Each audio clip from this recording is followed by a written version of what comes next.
title, Finding My Voice. Chapter 1, A Chance Encounter. Rith was a 21-year-old living in a small town near Battambang, Cambodia. He had always been curious about the world beyond his village, and he dreamed of one day traveling and communicating with people from different countries. But his limited English skills felt like a barrier. Though he had studied English in school, he found it challenging to speak confidently and fluently. Words often felt tangled in his mouth, and grammar rules seemed like riddles he could never fully solve. One afternoon, Rith was helping his family sell fruits at the local market when he noticed a group of tourists looking around, trying to communicate with a shopkeeper. They were looking for directions to a nearby temple, and the shopkeeper was struggling to understand them. Summoning his courage, Rith approached them and tried his best to explain in simple English. "Temple, not far," he managed to say, pointing in the direction they needed to go. The tourists smiled gratefully, and one of them even complimented him, saying, "Thank you. Your English is good." Rith felt a thrill of pride. He knew his English was far from perfect, but the brief conversation stirred something in him, a new determination to improve.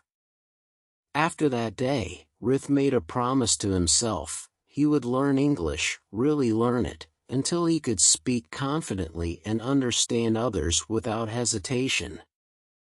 Chapter 2, The Journey Begins. Rith enrolled in a local English class. It wasn't easy. He worked long hours at the family stall and had little free time. But he attended every lesson, taking notes diligently and practicing whenever he could. The class was filled with students from different backgrounds, all hoping to learn English for various reasons. Some wanted to advance in their careers, while others wanted to travel or simply understand English language movies and music.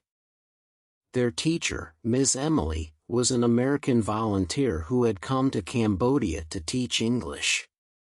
She had a warm smile and a patient manner, making everyone feel at ease. On the first day, she asked each student why they wanted to learn English. When it was Rith's turn, he hesitated, then said, "I want to speak with people from other places. I want to understand the world."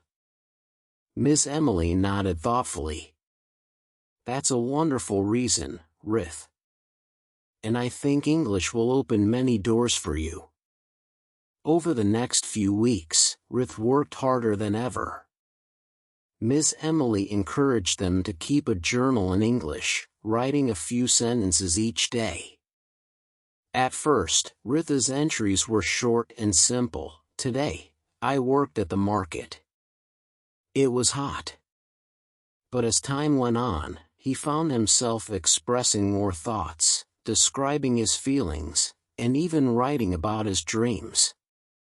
Chapter 3, Frustrations and Breakthroughs. Despite his dedication, Rith often felt frustrated. English was a strange language with rules that seemed inconsistent. He struggled with words that sounded similar but had different meanings, like there, and there. Sometimes, he wanted to give up, feeling like he would never achieve the fluency he dreamed of.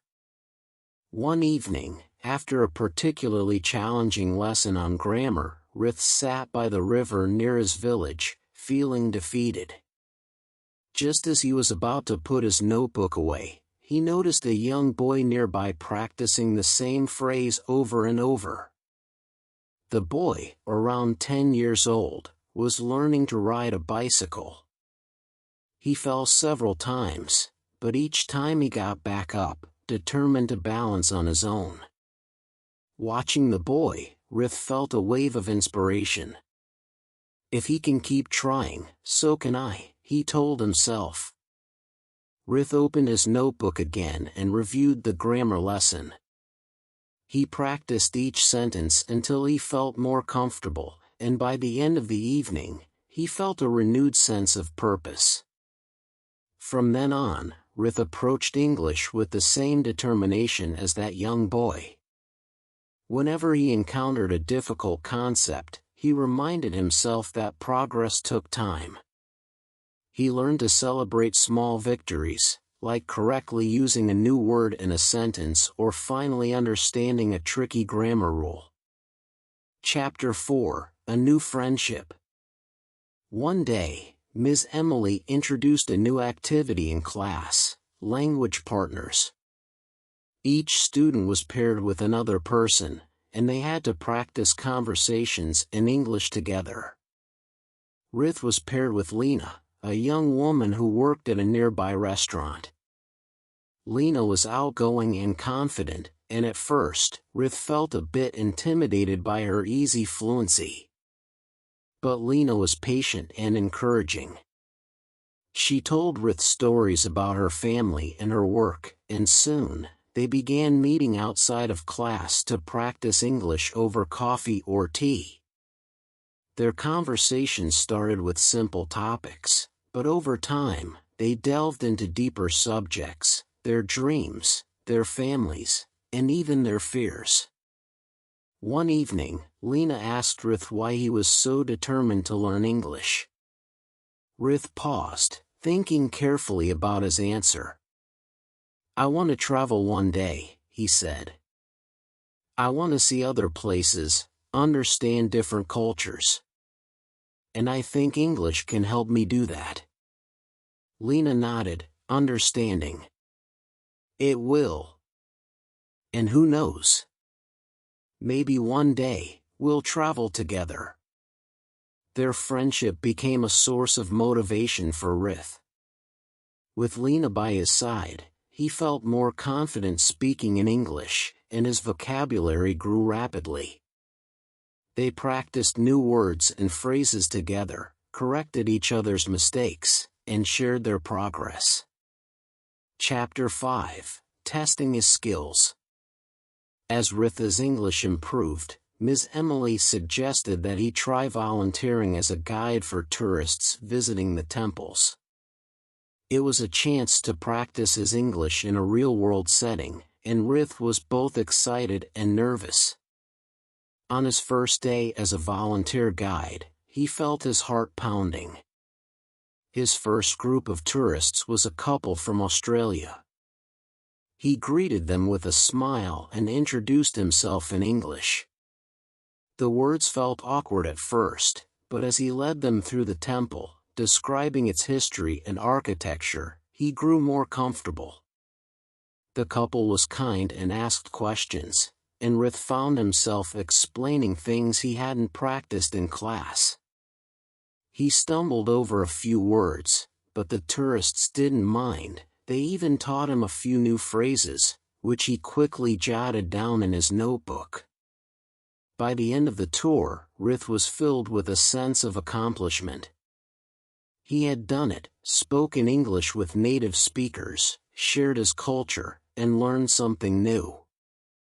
That night, he wrote in his journal, "Today, I was a guide.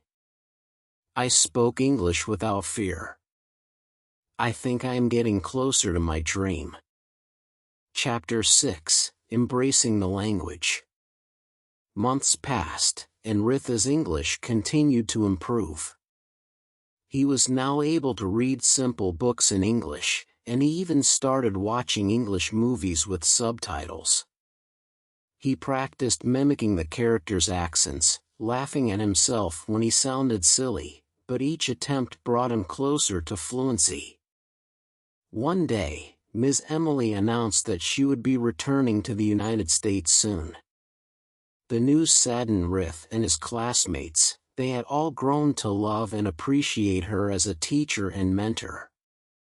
During her farewell party, Ms. Emily pulled Rith aside and handed him a small gift, an English novel. "Rith, I know you'll continue to grow and improve," she said.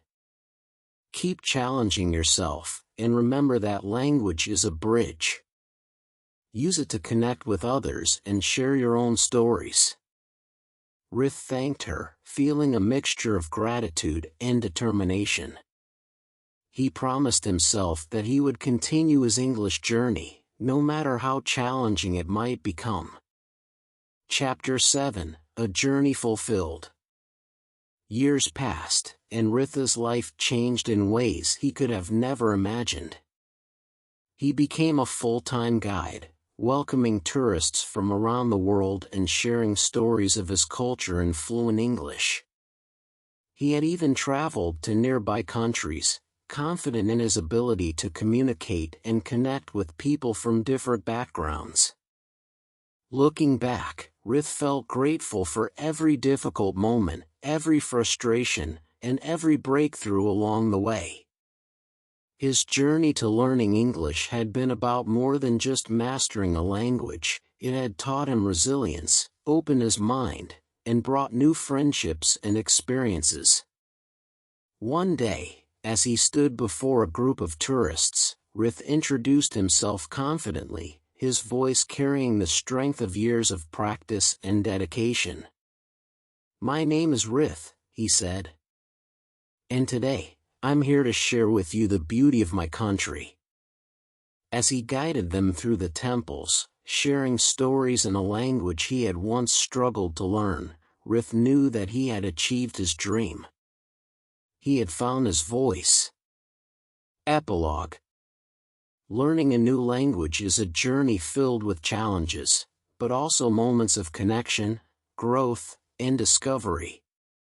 Ritha's story is a testament to the power of perseverance and the doors that language learning can open, transforming not only one's ability to communicate but one's entire life.